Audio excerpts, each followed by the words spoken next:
요한복음 1장. 태초에 말씀이 계셨다. 그 말씀은 하나님과 함께 계셨다.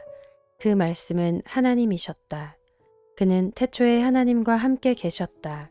모든 것이 그로 말미암아 창조되었으니 그가 없이 창조된 것은 하나도 없다. 창조된 것은 그에게서 생명을 얻었으니 그 생명은 사람의 빛이었다. 그 빛이 어둠 속에서 비치니 어둠이 그 빛을 이기지 못하였다. 하나님께서 보내신 사람이 있었다. 그 이름은 요한이었다. 그 사람은 그 빛을 증언하러 왔으니 자기를 통하여 모든 사람을 믿게 하려는 것이었다. 그 사람은 빛이 아니었다. 그는 그 빛을 증언하러 왔을 따름이다. 참 빛이 있었다. 그 빛이 세상에 와서 모든 사람을 비추고 있다. 그는 세상에 계셨다. 세상이 그로 말미암아 생겨났는데도 세상은 그를 알아보지 못하였다. 그가 자기 땅에 오셨으나 그의 백성은 그를 맞아들이지 않았다. 그러나 그를 맞아들인 사람들, 곧 그 이름을 믿는 사람들에게는 하나님의 자녀가 되는 특권을 주셨다. 이들은 혈통에서나 육정에서나 사람의 뜻에서 나지 아니하고 하나님에게서 났다. 그 말씀은 육신이 되어 우리 가운데 사셨다. 우리는 그의 영광을 보았다. 그것은 아버지께서 주신 외아들의 영광이었다. 그는 은혜와 진리가 충만하였다. 요한은 그에 대하여 증언하여 외쳤다. 이분이 내가 말씀드린 바로 그분입니다. 내 뒤에 오시는 분이 나보다 앞서신 분이라고 말씀드린 것은 이분을 두고 말한 것입니다. 그분은 사실 나보다 먼저 계신 분이기 때문입니다. 우리는 모두 그의 충만함에서 선물을 받되 은혜에 은혜를 더하여 받았다. 율법은 모세를 통하여 받았고 은혜와 진리는 예수 그리스도로 말미암아 생겨났다. 일찍이 하나님을 본 사람은 아무도 없다. 아버지의 품속에 계신 외아들이신 하나님께서 하나님을 알려주셨다. 유대 사람들이 예루살렘에서 제사장들과 레위 지파 사람들을 요한에게 보내어서 당신은 누구요? 하고 물어보게 하였다. 그때 요한의 증언은 이러하였다. 그는 거절하지 않고 고백하였다. 나는 그리스도가 아니요 하고 그는 고백하였다. 그들이 다시 요한에게 물었다. 그러면 당신은 누구란 말이요? 엘리야요. 요한은 아니요 하고 대답하였다. 당신은 그 예언자요 하고 그들이 물으니 요한은 아니요 하고 대답하였다. 그래서 그들이 말하였다. 그러면 당신은 누구란 말이요? 우리를 보낸 사람들에게 대답할 말을 좀 해주시오. 당신은 자신을 무엇이라고 말하시오? 요한이 대답하였다. 예언자 이사야가 말한 대로 나는 광야에서 외치는 이의 소리요. 너희는 주님의 길을 곧게 하여라 하고 말이요. 그들은 바리새파 사람들이 보낸 사람들이었다. 그들이 또 요한에게 물었다. 당신이 그리스도도 아니고 엘리야도 아니고 그 예언자도 아니면 어찌하여 침례를 주시오? 요한이 대답하였다. 나는 물로 침례를 주오. 그런데 여러분 가운데 여러분이 알지 못하는 이가 한 분 서 계시오. 그는 내 뒤에 오시는 분이지만 나는 그분의 신발끈을 풀 만한 자격도 없소. 이것은 요한이 침례를 주던 요단강 건너편 베다니에서 일어난 일이다.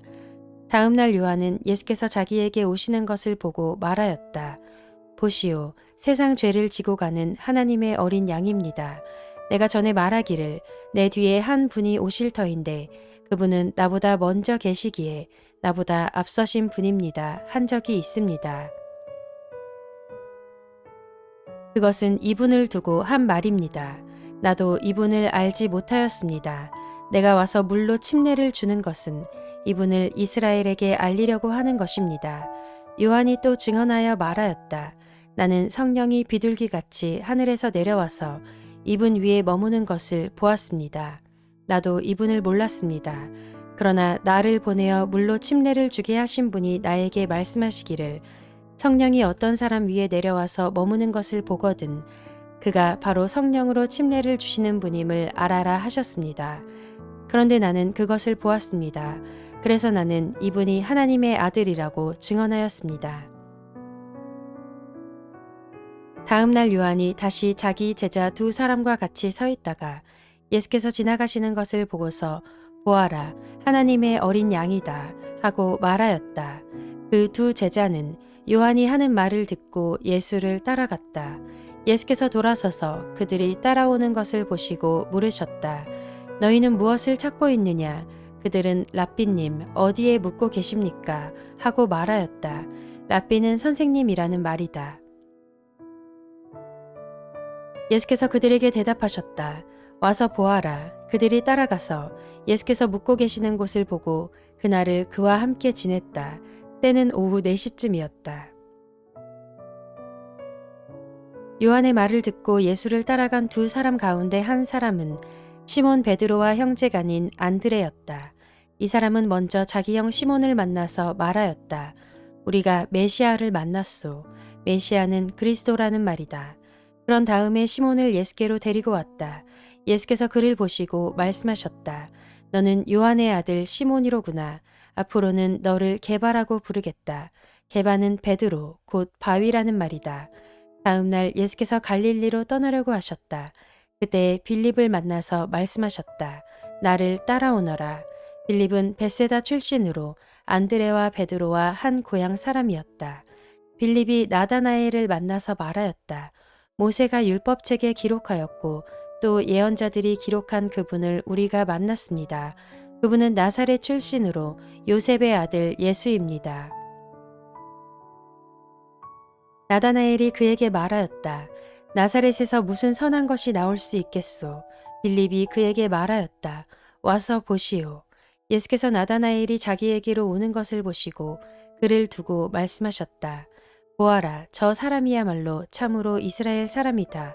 그에게는 거짓이 없다. 나다나엘이 예수께 물었다. 어떻게 나를 아십니까? 예수께서 대답하셨다. 빌립이 너를 부르기 전에 내가 무화과나무 아래에 있는 것을 내가 보았다. 나다나엘이 말하였다.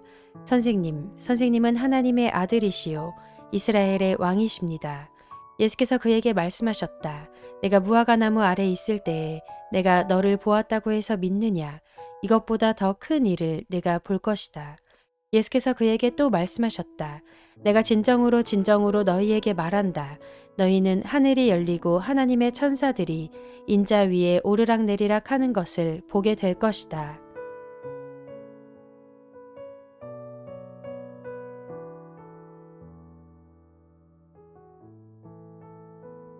요한복음 2장. 사흘째 되는 날에 갈릴리 가나에 혼인잔치가 있었다. 예수의 어머니가 거기에 계셨고 예수와 그의 제자들도 그 잔치에 초대를 받았다. 그런데 포도주가 떨어지니 예수의 어머니가 예수에게 말하기를 포도주가 떨어졌다 하였다. 예수께서 어머니에게 말씀하셨다. 여자여, 그것이 나와 당신에게 무슨 상관이 있습니까? 아직도 내 때가 오지 않았습니다. 그 어머니가 일꾼들에게 이르기를 무엇이든지 그가 시키는 대로 하세요 하였다. 그런데 유대 사람의 정결 예법을 따라 거기에는 돌로 만든 물 항아리 6이 놓여 있었는데 그것은 물 2~3동이들이 항아리였다. 예수께서 일꾼들에게 말씀하셨다. 이 항아리에 물을 채워라. 그래서 그들은 항아리마다 물을 가득 채웠다. 예수께서 그들에게 말씀하시기를 이제는 떠서 잔치를 맡은 이에게 가져다 주어라 하시니 그들이 그대로 하였다. 잔치를 맡은 이는 포도주로 변한 물을 맛보고 그것이 어디에서 났는지 알지 못하였으나 물을 떠온 일꾼들은 알았다. 그래서 잔치를 맡은 이는 신랑을 불러서 그에게 말하기를 누구든지 먼저 좋은 포도주를 내놓고 손님들이 취한 뒤에 덜 좋은 것을 내놓는데 그대는 이렇게 좋은 포도주를 지금까지 남겨두었구려 하였다. 예수께서 이 첫 번 표징을 갈릴리 가나에서 행하여 자기의 영광을 드러내시니 그의 제자들이 그를 믿게 되었다. 이 일이 있은 뒤에 예수께서는 그의 어머니와 형제들과 제자들과 함께 가버나움에 내려가셔서 거기에 며칠 동안 머물러 계셨다. 유대 사람의 유월절이 가까워져서 예수께서 예루살렘으로 올라가셨다. 그는 성전 뜰에서 소와 양과 비둘기를 파는 사람들과 돈 바꾸어 주는 사람들이 앉아 있는 것을 보시고 노끈으로 채찍을 만들어 양과 소와 함께 그들을 모두 성전에서 내쫓으시고 돈 바꾸어 주는 사람들의 돈을 쏟아 버리시고 상을 둘러 엎으셨다. 비둘기 파는 사람들에게는 이것을 걷어치워라. 내 아버지의 집을 장사하는 집으로 만들지 말아라. 하고 말씀하셨다. 제자들은 주님의 집을 생각하는 열정이 나를 삼킬 것이다 하고 기록한 성경 말씀을 기억하였다. 유대 사람들이 예수께 물었다. 당신이 이런 일을 하다니 무슨 표징을 우리에게 보여주겠소? 예수께서 그들에게 말씀하셨다. 이 성전을 허물어라. 그러면 내가 사흘 만에 다시 세우겠다. 그러자 유대 사람들이 말하였다. 이 성전을 짓는 데에 46해나 걸렸는데 이것을 사흘 만에 세우겠다고요. 그러나 예수께서 성전이라고 하신 것은 자기 몸을 두고 하신 말씀이었다. 제자들은 예수께서 죽은 사람들 가운데서 살아나신 뒤에야 그가 말씀하신 것을 기억하고서 성경 말씀과 예수께서 하신 말씀을 믿게 되었다. 예수께서 6월절에 예루살렘에 계시는 동안에 많은 사람이 그가 행하시는 표징을 보고 그 이름을 믿었다. 그러나 예수께서는 모든 사람을 알고 계시므로 그들에게 몸을 맡기지 않으셨다. 그는 사람에 대해서는 어느 누구의 증언도 필요하지 않으셨기 때문이다. 그는 사람의 마음속에 있는 것까지도 알고 계셨던 것이다.